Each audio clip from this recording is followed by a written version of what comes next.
Hello again. The quadratic formula lets us solve a quadratic equation. Ax squared plus bx plus c equals 0.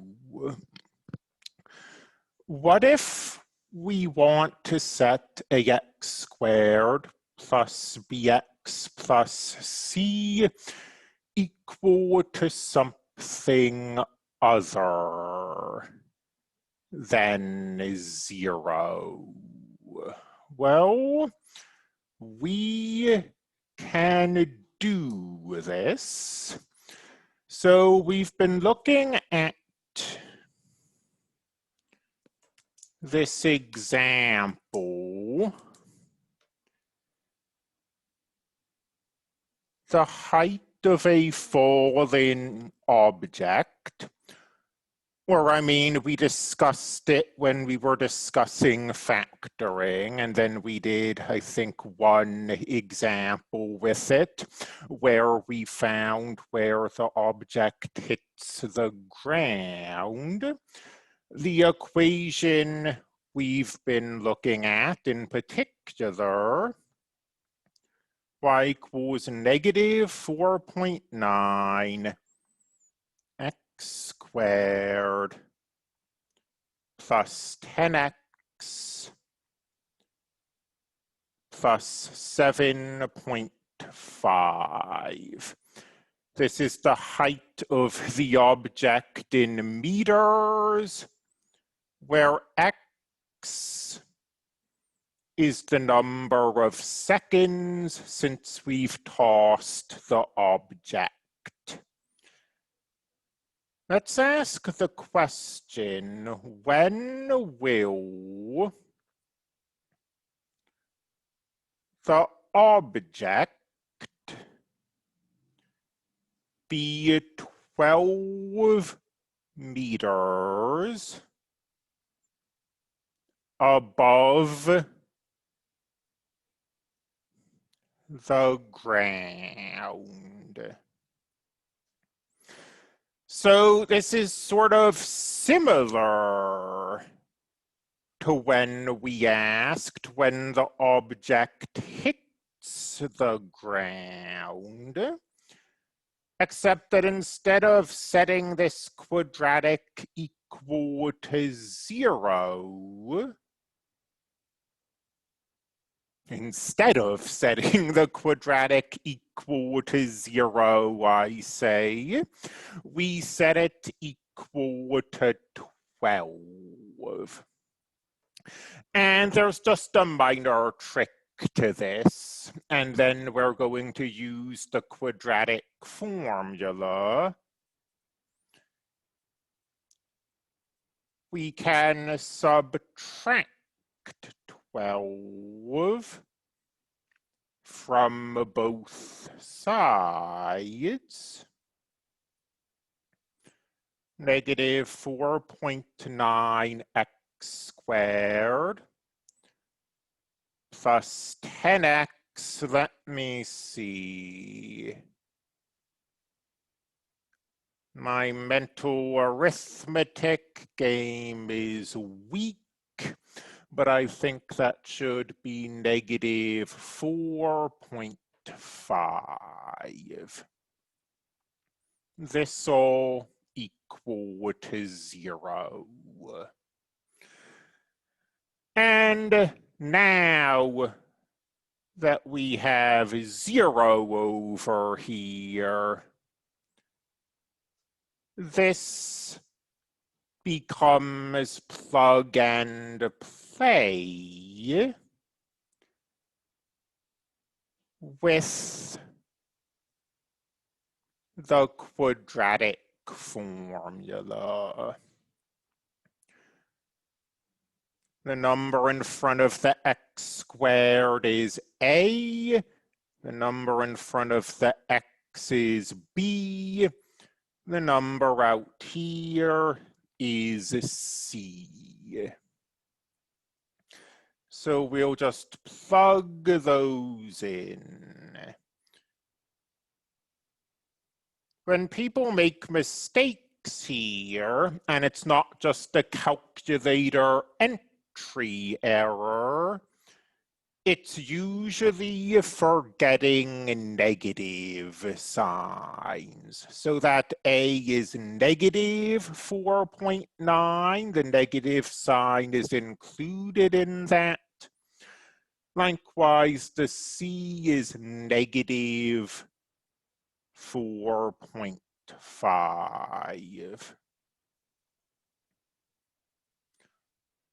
All divided by 2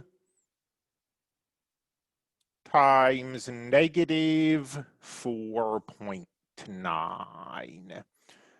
And now we need to use our calculator to enter this.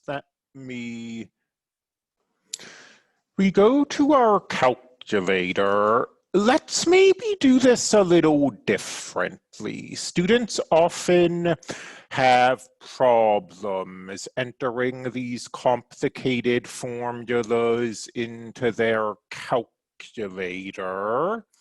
So rather than try to do it all in one go, maybe we'll start with some simplification. We'll simplify this by entering it into our calculator, and we'll simplify this. So back to our calculator. B squared minus 4 times A times C and 2 times negative 4.9. And I know you can't see me right. There are technical problems with this document camera that makes it hard to both share my screen and share the camera at the same time. So sorry about that, but now we can go to the document camera. And here we are. So that's negative 10 plus the square root of 11.8 divided by negative 9.8 and negative 10 minus the square root of 11.8 divided by negative 9.8. The fact that we've simplified this expression before we entered it into our calculator doesn't mean we can afford to be careless now. If we enter negative 10 plus the square root of 11.8 divided by negative 9.8, our calculator will do this division first. We don't want that to happen. We still are going to need parentheses around that numerator.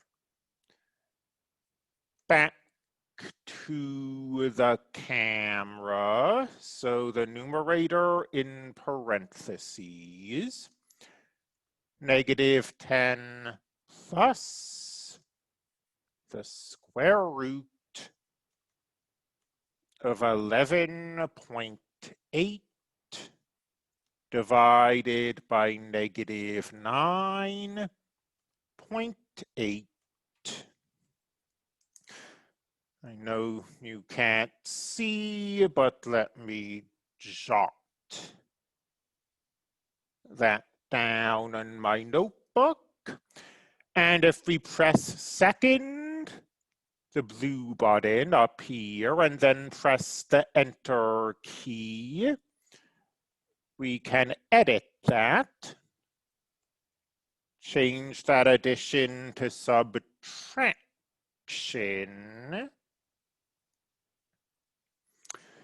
and we get our two answers.